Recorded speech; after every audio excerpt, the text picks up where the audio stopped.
बिस्मिल्लाहिर्रहमानिर्रहीम, अस्सलाम वालेकुम। लाखों करोड़ों दुरूदो सलाम मोहम्मद मुस्तफ़ा सल्लल्लाहु अलैहि वसल्लम और आले मोहम्मद पर। मैं हूँ उमर दराज गोंदल और आप मेरा फेसबुक और यूट्यूब चैनल देख रहे हैं।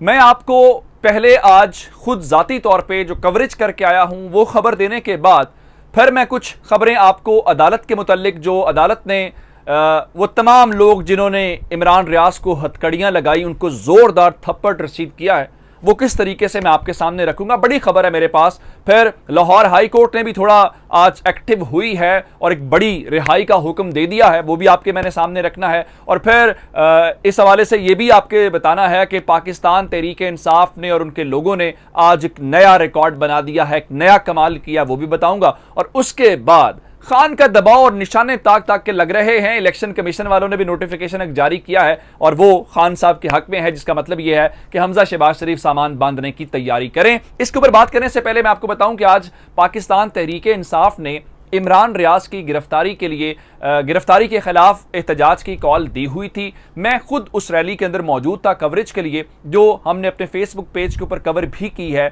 और उसके अलावा बहुत सारे जो हमारे यूट्यूब चैनल को देखने वाले लोग हैं, मुझे खुद ज़ाती तौर पे आज वहां पे मिले और उन्होंने बताया कि वो हमें फॉलो करते। मैं बताना ये चाहता हूं कि आज उस रैली के अंदर माहौल कैसा था, नारे कैसे लग रहे थे, लोग क्या बात कर रहे हैं, टीवी को छोड़ के, अखबार को छोड़ के ग्राउंड के ऊपर लोग क्या कह रहे हैं। आप यकीन माने, एक गुस्सा था और उसमें खवातीन मौजूद थी, उसमें लोग फैमिलीज के साथ मौजूद थे। यानी आप ये समझे, मैं आपको उसमें एक तस्वीर दिखाता हूं जो मैंने ट्विटर के ऊपर लिखी भी, उसके मुतालिक उसको पोस्ट भी किया। अब वो तस्वीर आप देखेंगे तो उस तस्वीर के बाद आपको अंदाजा ये होगा कि जनाब वाकई ही वो जो लोग वहां पे आए हुए हैं वो लाए नहीं गए और वो किसी ऐसे मकसद से भी नहीं आए। ये जरा तस्वीर देखिएगा ये वाली, कि ये एक साहब हैं जो अपनी मिसेस के साथ हैं और उनके साथ उनका बच्चा है। मैंने उनकी इजाजत लेके उनसे ये तस्वीर खींची और मैंने ये ट्विटर के ऊपर लगाई भी।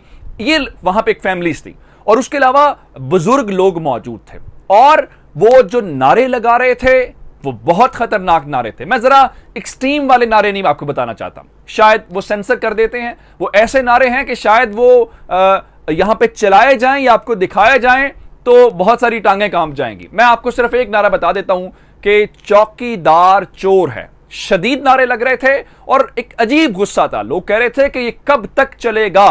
और जहां तक बात है कि लोग कितनी बड़ी तादाद में निकले, बड़ी तादाद में लोग थे। कोई ये नहीं है कि 1 दर्जन 2 दर्जन, नहीं, एक बड़ी तादाद थी, एक रीजनेबल नंबर था। वहां पे तहरीक इंसाफ के अरकान असेंबली भी आए हुए थे और सिर्फ तहरीक इंसाफ के लोग नहीं थे, मीडिया के लोग थे, वहां पे वुकला थे, वहां पे एनजीओस के लोग थे। सब ने अपनी सॉलिडारिटी का इजहार किया, जिसका मतलब यह है कि खान इस कौम को जगाने में कामयाब हो गया। अब आ जाते हैं इमरान रियाज के हवाले से। एक और पाकिस्तान में चूंकि नित नई चीजें होती हैं, मामला यह है कि तारीख के अंदर एक मुनफरिद रिकॉर्ड इन अक्लमंदों ने बना दिया है। वह मुनफरिद रिकॉर्ड क्या है? पाकिस्तान के अंदर 24 घंटों के अंदर किसी एक शख्स को 3 मजिस्ट्रेट के सामने पेश होने का एजाज इमरान रियाज ने हासिल कर लिया है। रात को जब गिरफ्तारी हुई तो रेंजर्स और पुलिस के 15 SHOs की मौजूदगी में उस शख्स को गिरफ्तार किया गया। यह भी एक रिकॉर्ड था। सबसे पहले आपने अटक के अंदर पेश किया। वहां पे जज साहब ने कहा कि देखें, ये मेरे दायरे इख्तियार में नहीं आता, इनको रावलपिंडी ले जाएं, 10 बजे से पहले पहले इन्हें अदालत के अंदर पेश करें। रावलपिंडी के अंदर कोर्ट नंबर 28 के अंदर उनको पेश किया गया, जिसके बाद अब अदालत ने उनका फैसला सुना दिया है। और जिस वजह से मैंने आपको कहा कि अदालत ने उनको उनका केस उड़ा दिया है और बहुत सारे जो लोग हैं जिनको गिरफ्तार जिन्होंने किया, आज बुनियादी तौर पे उनके लिए बुरा दिन है। अदालत ने अमली तौर पे इस केस को उड़ा के रख दिया। मैं आपको बताना यह चाहता हूं कि पीका ऑर्डिनेंस के तहत दफात लगा के कहा गया कि FIA की अदालत में पेश करें। सबसे पहले तो FIA के प्रोसिक्यूटर मलिक सिकंदर जमान वहां पे आए। उन्होंने कहा जी गिरफ्तारी का FIA से कोई ताल्लुक ही नहीं है। ठीक है, उन्होंने कहा जी ना हम दिफा कर रहे हैं, ना ही इमरान रियाज FIA को मतलूब है।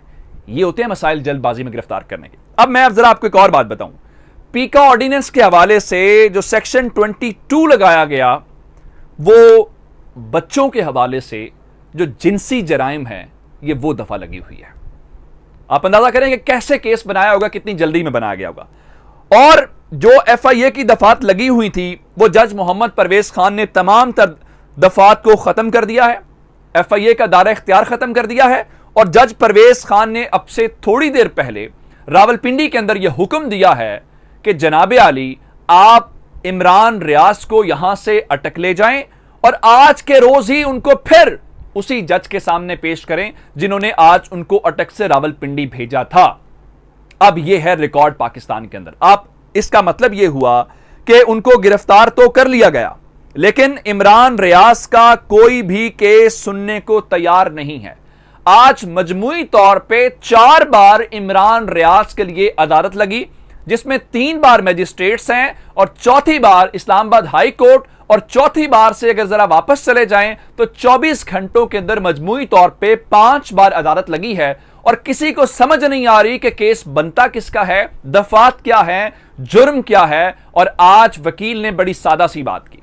उनका ये जो मुकदमा, एक तो मुद्दई आया नहीं था, मैंने आपको बता दिया, उनका मलिक मुरीद नामी जो मुद्दई है वो फौज का तर्जुमान नहीं हो सकता, DG ISPR हो सकते हैं।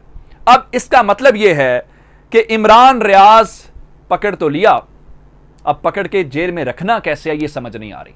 जिसके बाद अब गिरफ्तार करने वालों ने हथियार डालना शुरू कर दिए हैं। मैंने आपको FIA के प्रोसिक्यूटर की बात बता दी, उनकी दफात भी खत्म हो गई, अटक वालों की बात भी खत्म हो गई, अब रावलपिंडी। अब इसके बाद आपके पास कोई चारा नहीं है और आज के रोज ही सब कुछ करना है। अब आए जो कहते थे कि वो फौज के खिलाफ बातें कर रहे हैं, फौज कोई स्टेटमेंट दे दे, बाकी चीजें कर दें। मोहसिन दावड़ लोगों के खिलाफ भी तो होता रहा, और फिर शेख रशीद के बारे में तो कहते रहे हमारे तर्जुमानी। कम से कम अगर इमरान रियाज के हक में फैसला नहीं करना तो वो जो मुद्दई है इस केस का उसके बारे में कह दें कि वो हमारा मुद्दई नहीं है या हमारा तर्जुमान नहीं हो सकता। फिर जरा लाहौर हाईकोर्ट से खबर दे देते हैं आपको। आज हलीम आदिल शेख को, जो सिंध असेंबली के अंदर कायदे हिज़्ब इख्तलाफ हैं, पाकिस्तान तहरीक इंसाफ के रुकने सिंध असेंबली हैं, उनको लाहौर के निजी होटल से गिरफ्तार किया गया। और मैंने आपको कहा था कि गलत किया गया है, सिंध के किसी नुमाइंदे को लाहौर से गिरफ्तार नहीं होना चाहिए था। फिर बाद में सिंध एंटी करप्शन वालों ने गिरफ्तारी डालने की कोशिश की और मैंने शीरी मजारी केस आपको बताया था, शीरी मजारी को भी एंटी करप्शन के जरिए ही गिरफ्तार किया गया था, बात नहीं बनी थी। लाहौर हाई कोर्ट ने उनकी गिरफ्तारी को गैर कानूनी करार देते हुए फौरी तौर पर रिहाई का हुक्म दे दिया है और उनकी हथकड़ी खुल गई है। यह दूसरी चपेट है जो आज पड़ी है। अब मुझे यह बताइए कि हुकूमत से कोई पूछे कि कौन है आपका लीगल एडवाइजर, कौन है जो आपको मशवरे देता है? आपके ये जो नादान दोस्त हैं ये आपको नंगा कर रहे हैं। और फिर जरा एक और बात मैं आपको बता दूं कि पाकिस्तान तहरीक इंसाफ का कमाल क्या है। पाकिस्तान तहरीक इंसाफ का कमाल ये है कि आज चीचा वतनी साहिवाल के अंदर एक जलसा था, बारिश थी। खान साहब कह रहे थे कि जनाब यहां तैर के ही कोई आ सकता है, लेकिन वो काड़ा वाला जलसा था मरियम नवाज का, जहां बारिश भी नहीं हुई थी और पानी छोड़ा क्या, फिर बारिश का इल्जाम लगाया गया और जलसा मनसूख कर दिया गया। आज जिस तरह इमरान खान आए वो एक अलग कहानी है, लेकिन मैं आपको एक वीडियो दिखाना चाहता हूं और उस वीडियो को देखने के बाद जरा आप फैसला कीजिएगा कि आया इनको कोई हरा सकता है। इस तरह वीडियो देखिएगा। ये एक ऐसी जगह है जहां पे आप कीचड़ को महसूस कर सकते हैं और लोग ये इमरान खान के जलसे में शिरकत के लिए आ रहे हैं। ये सूरत हाल आप देखें कि दूर तक लोग जो हैं, ये मजमूई तौर पे सिचुएशन है। और कप्तान के आने से पहले का अगर मैं आपको मंजर दिखाऊं, जब वो अभी पहुंचे भी नहीं थे और वहां पे जो जलसा गाह है वो पानी से भर चुकी थी और खान साहब की जब गाड़ी एंटर हुई तो बिल्कुल एक अलग सिचुएशन थी। लेकिन खान साहब या उनके लोगों ने कहीं ऐसा नहीं किया कि वो जनाब अली आज जलसा नहीं करेंगे और नया रिकॉर्ड बनाया गया। अब जरा वो मंजर देखिए जब खान साहब की गाड़ी आ रही है, ये पानी ही पानी है हर तरफ, और इस पानी ही पानी के बावजूद पाकिस्तान तहरीक इंसाफ के चेयरमैन ने आज वहां पे जलसा किया और फिर लताड़ा और कहा अंपायर्स इनके साथ मिले हुए हैं। इमरान खान ने कहा कि अंपायर्स इनके साथ मिलने के बावजूद हम हर सूरत इनको शिकस्त देंगे, और जाहिर बात है वो अवाम की ताकत के साथ ही शिकस्त देंगे। ये आपने वीडियो देखी, ये खान साहब पहुंच गए हैं और जरा देखिए ये पानी ही पानी है, और इस पानी ही पानी के अंदर खान साहब ये सीढ़ी के ऊपर चढ़ के जा रहे हैं। ये है ताकत का सरचश्मा अवाम, ये है उनकी असल ताकत। यही वजह है उन्होंने कहा कि इलेक्शन कमीशन भी इनके साथ मिला हुआ है और उसके बावजूद कहा 20 की 20 सीटें जीतेंगे। फिर कहा कि वो जो लाहौर वाला अफसर है वो बैठा रहे लाहौर के अंदर, उसके जिसकी नौकरी है नून लीग को जितवाना, उसके बावजूद हराएंगे। इलेक्शन कमीशन ने लाहौर हाई कोर्ट के हुक्म पे पाकिस्तान तहरीक इंसाफ की जो मखसूस 5 नशिस्तें थी उसका नोटिफिकेशन जारी कर दिया है और फवाद चौधरी साहब के मुताबिक अब 173 अरकान हो गए हैं पाकिस्तान तहरीक इंसाफ के और 172 अरकान हैं इस वक्त नून लीग के, जिसका मतलब यह है कि हमजा शहबाज शरीफ की हुकूमत चंद दिनों की मेहमान है, क्योंकि इमरान खान ने कहा 20 में से 20 सीटें जीतेंगे। अपना बहुत सारा ख्याल रखिएगा। खुदा हाफिज।